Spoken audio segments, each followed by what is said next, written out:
Connaissez-vous les intérêts de la famille régnante qatari sur la Côte d'Azur?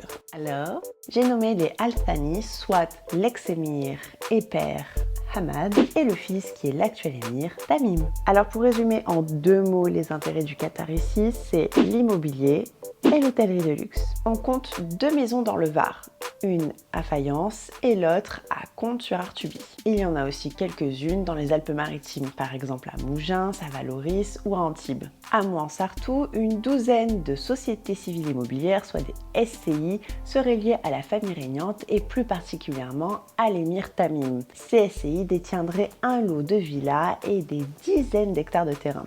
Et enfin, l'immense villa du cher Hamad Ben Khalifa Al Thani se trouve à Cannes. En tout, il y en aurait pour plus de 170 millions d'acquisitions en 15 ans et qui aujourd'hui vaudrait le double. Alors évidemment, ça avait fait du bruit. Il y a l'ex-Vista Palace qui est aujourd'hui devenu le Maybourne Riviera qui se trouve à Roquebrune-Cap-Martin et il a été racheté par Hamad Ben Khalifa Al Thani en 2014. On compte aussi des parts dans le Majestic et le Grès d'Albion à Cannes.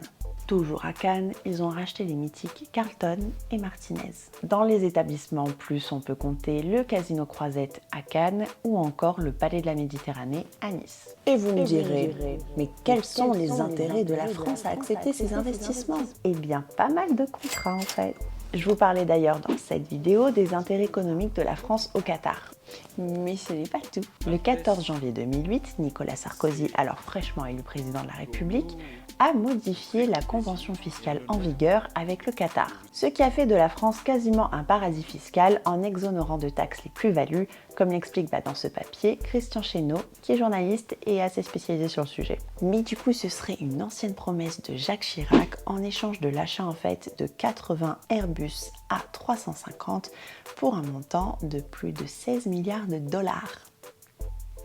Business is business.